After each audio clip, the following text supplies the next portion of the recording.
para sa ating classroom observation para sa quarter 1, ang napili po namin o napili ko pong aralin ay paggamit ng magagalang na salita sa iba't ibang sitwasyon.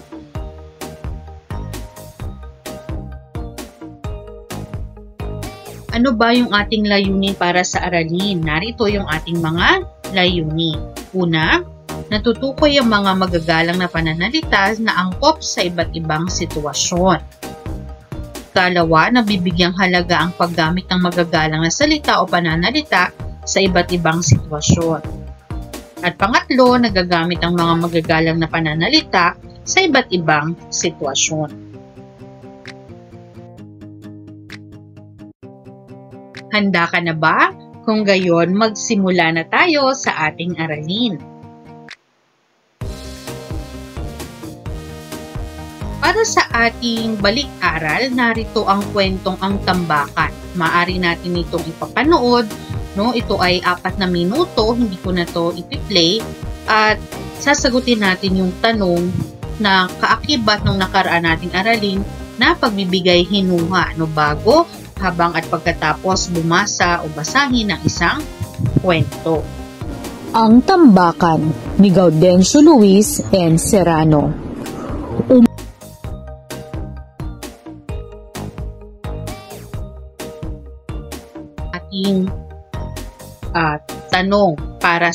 Ito yung ating tanong para sa ating balik-aral.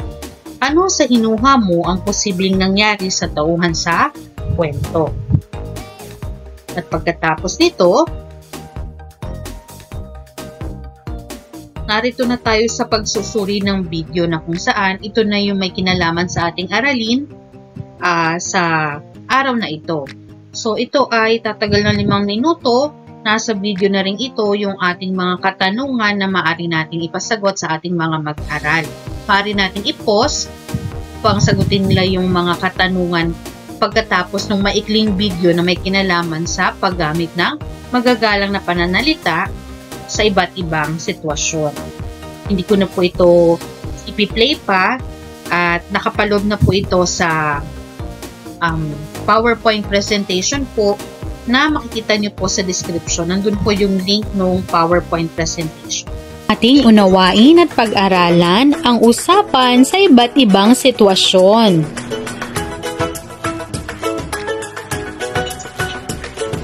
Magandang umaga, Kiko. Papasok ka na ba? Opo, kuya. Papasok na po ako sa paaralan.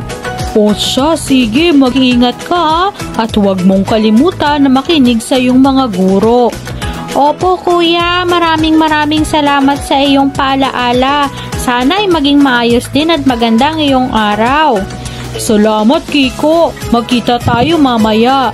Sige, mag-ingat ka. Paalam.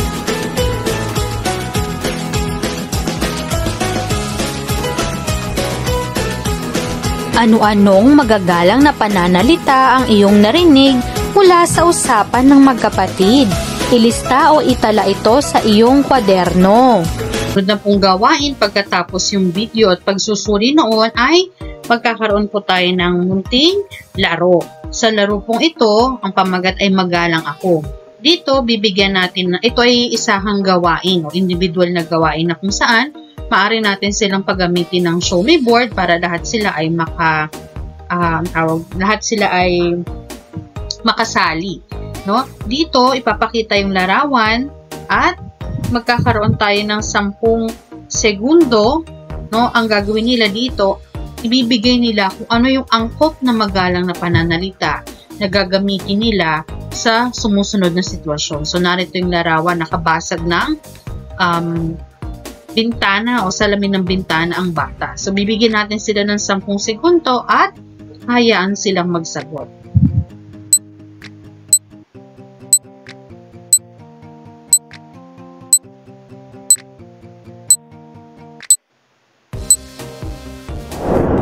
Okay. So, dito po, maaring bago natin pindutin yung timer natin, pwede nating ipaliwanag yung sitwasyon. No, halimbawa, dito sa larawang ito, ipapaliwanag natin na kumbaga, ano yung sasabihin ng batang ito sa kanyang nanay pagkatapos na mabasag na yung salamin no, ng kanilang bintana. Tapos doon sila, ang inaasahan nating sagot sa kanila ay, Nanay, paumanhin po, nabasag ko po o hindi ko po sinasadyang mabasag ang salamin ng ating bintana. Ito naman po yung susunod.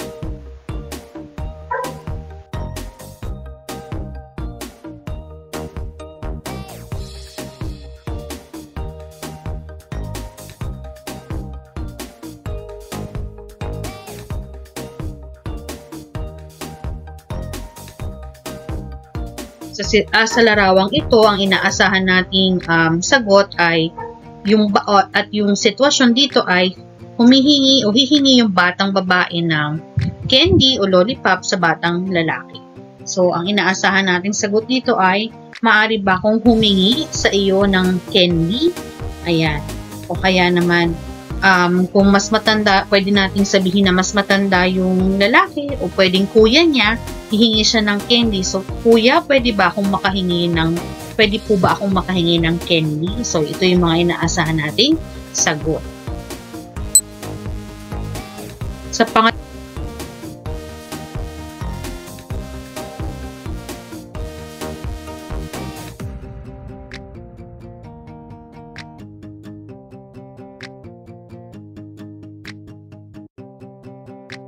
nung larawan naman, ito po, no, yun, pwedeng wabati yung bata o mag-aaral sa kanyang guro.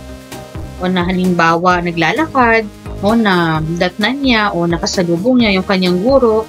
So, ang inaasahan natin sagot mula sa mag-aaral natin ay, magandang umaga po, binibini o ginang, magandang araw po ma'am, pwede po, maaari po ba kayong tulungan na bitbitin ang inyong gamit o kaya naman sapat na yung magandang umaga po ma'am o yung pagbati sa guro.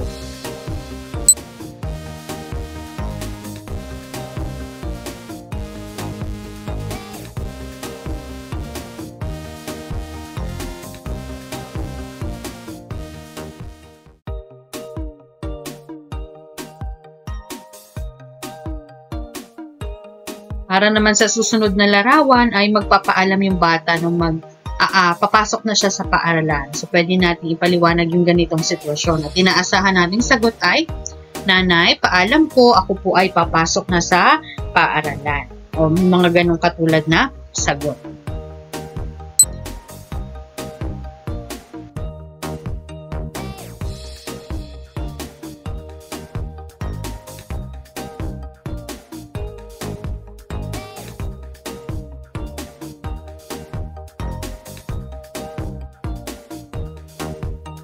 Ang susunod naman po ay pagpapakita ng pagmamano. No?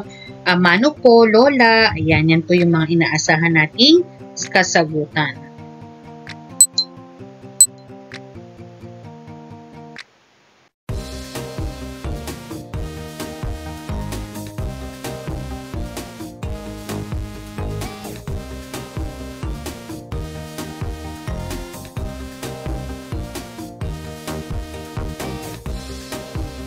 Yan. So, narito na yung pagpapaliwanag natin. No? Ang paggamit ng magagalang na pananalita ay pagpapakita ng paggalang at respeto sa ating kapwa. Ito ay nararapat na gamitin sa araw-araw na makikipagtalastasan sa iba't ibang sitwasyon.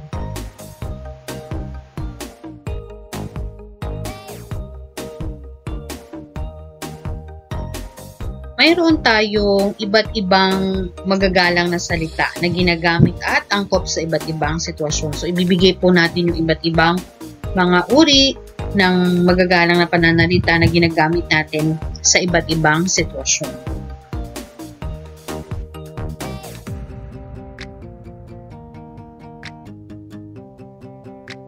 Okay, una yung para sa pagbati. So, narito yung mga halimbawa natin magagalang na pananalita na ginagamit sa pagbati.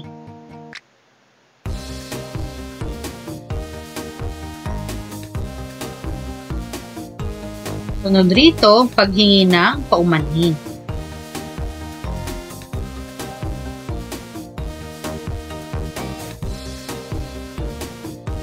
Ito naman, pagtanggap ng panauhin.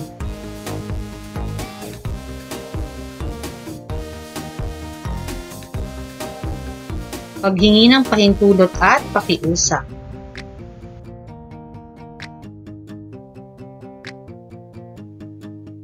Pagpapakilala.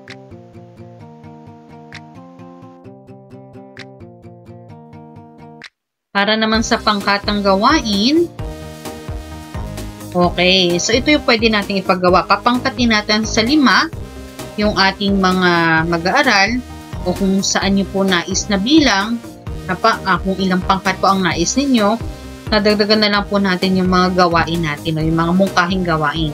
So, maaari silang bumunot mula sa isang maliit na lalagyan kung ano yung kanilang gagawin. No? Pwede rin namang kayo na po ang mag-assign kung ano yung kanilang gagawin. Narito po yung ating mga mungkahing gawain. Una, dula-dulaan. So, ang sitwasyon na gagawin nila ay ginabi ka ng uwi at galit ang iyong nanay. So, paano gagamitin sa sitwasyong ito yung magalang na pananalita? Sumunod, gagawa sila ng maikling tula, mga 1 hanggang 2 saknong lang na tula. Ang sitwasyon, makakasalubong mo yung guro mo na maraming bit-bit na gamit. So, sa sitwasyong ito, paano mo gagamitin ang magagalang na pananalita? Ikatlo, dialogo. Ang sitwasyon naman, ipagpapaalam mo sa iyong nanay na sa bahay ninyo kayo gagawa ng proyekto ng inyong mga kaklase. So, simpleng salitaan lamang ito sa pagitan ng 1 o 2 o 3 mag-aaral at paano nila gagamitin ang magagalang na pananalita sa sitwasyong ito. Sumunod naman ay ang balita o newscasting. So dito naman pagtanggap sa bisita o mula sa ibang bansa. So dito pwedeng isa ang magbabalita tapos may magro-roleplay na kung halimbawa may bisita sila o halimbawa may mahalagang bisita sa bansa, no? Na galing sa ibang bansa, paano natin tatanggapin ito? At gagamit ng magagalang na pananalita. At flip top, ang sitwasyon naman ay pakikipag-usap sa nakakatanda. So flip top, para na siyang tula na salitan sila ng batuhan. So dito naman, instead na sasagutan sila ng yung batikusan, magdadagdag naman sila. So ano ba yung mga magagalang na pananalita na pwede gamitin sa pakikipag-usap natin sa mga nakatatanda? So ito po yung pagpapaliwanag natin.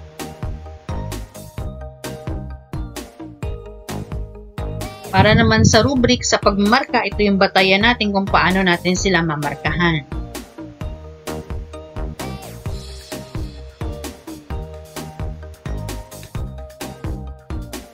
Susunod naman ay yung ating paglalapat na. Narito yung mga katanungan na kailangan sagutin. Yan, sa iyong pang-araw-araw na buhay, saang mga sitwasyon ng buhay mo magagamit ang paksa na ating tinalakay? Yan. So, saan ba natin magagamit yung pagagalang na pananalita? So, maraming sagot tayo makukuha niyan mula sa ating mga mag-aaral.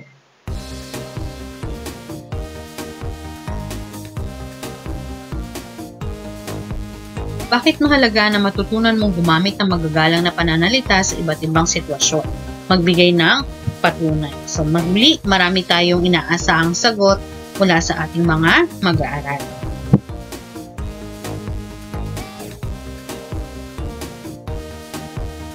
Para naman sa ating paglalahat, saan-saang mga sitwasyon o pagkakataon natin dapat gamitin ng magagalang na pananalita.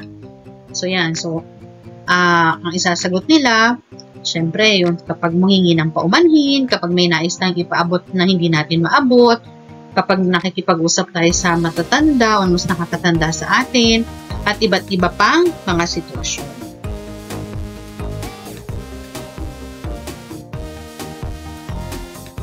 Para sa ating pagtataya, so sasagutin lamang nila ito ng tama o mali.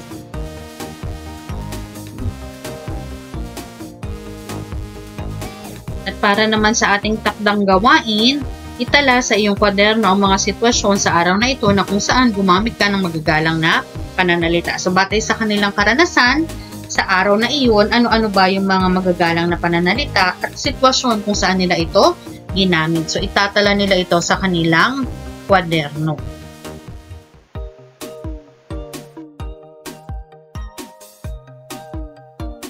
At maraming salamat. So narito na po, dito na po nagwawakas yung ating inihandang pang classroom observation. So sa ating classroom observation, maaari nyo pa po itong dagdagan, no, o bawasan, nasa sa inyo po. Alam ko po mas marami pang paraan na mapapaganda yung ating PowerPoint or yung presentation natin. So bukod sa PowerPoint, pwede pa rin po tayong maghanda ng mga iba't iba pang mga palaro, no, para mas maging masaya po yung ating classroom observation.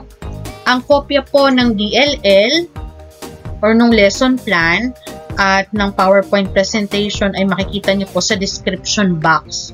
Doon nyo po, i-click nyo lang po yung down arrow, makikita nyo po doon, ilalagay ko po doon yung link ng Google Drive at doon nyo po makikita yung DLL po at PowerPoint presentation. So, paki-download na lang po. Huwag nyo na pong i-edit doon. So, ilalagay ko na lang po doon ay parang hindi na pa ma-edit. I-download nyo na lang. Para din po hindi na pag nagamit din po ng iba ay as is pa rin po yung ating DLL.